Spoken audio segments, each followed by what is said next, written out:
if you're going through autistic burnout right now, I got one thing to say. You got to have your rest. You do.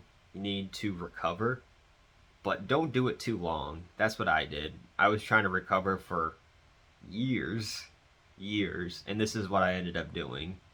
I ended up avoiding life for a very, very long time. I was in quarantine before the pandemic and long after. I just didn't want anything to do with anyone.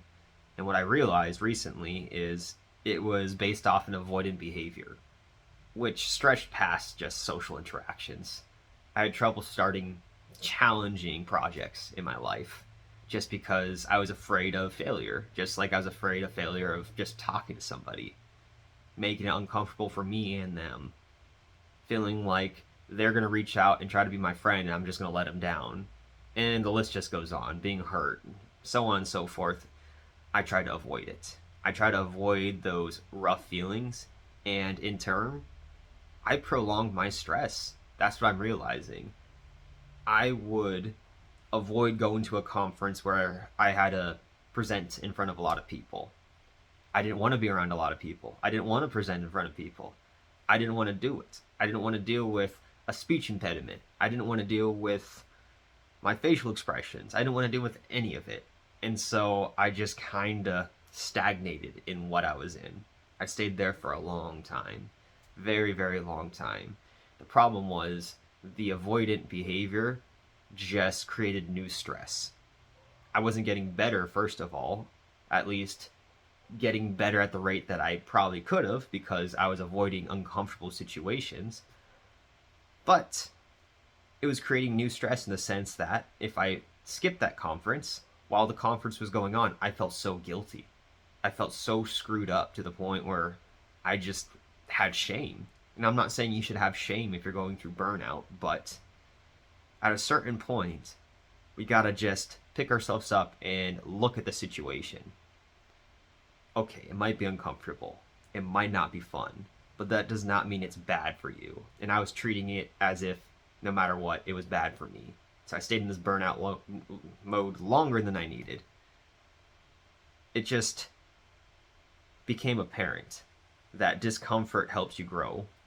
I always knew that, but it seems like I forgot it after I went through a severe autistic burnout. And I can say that I recently stopped avoiding certain things. At least more significant ones. For a while, I avoided going to the grocery store while anyone else was there because I didn't want to have anybody in the grocery store learn my face to the point where they're going to say hi to me. I didn't want a lot of stuff. And it took work and years of work probably for me to get over that. But again, I went slow. I went slow trying not to make myself uncomfortable. So, autistic burnouts, it's tough. It's really tough because you need to start out by making things easy for yourself. You want to try to avoid discomfort. Just don't do it too long. Just don't do it too long because avoiding discomfort creates more. That's what I realized with my avoidant behaviors. So to actually gauge if the avoidant behavior is worth it, because you should avoid an abusive boyfriend or girlfriend, either or. You shouldn't go back to that. That should be avoided. That's not good. But me, let's say, going to the conference I went to, I presented my research, got positive feedback from it. I was nervous, but then it turns out I could do it.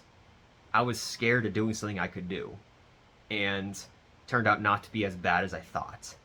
I looked at it, and it's just like, okay, I'm afraid of looking like a fool in front of a bunch of experts. At least if I go and present and look like a fool, I'm a fool either way. If I stay home and hide, I'm a fool, but at least I'm a brave fool here, not a cowardly fool. And I'm not saying hiding just necessarily makes you cowardly. I know life's complicated and hard in so many ways, but that's what I told myself to help myself. It doesn't change what I'm afraid of.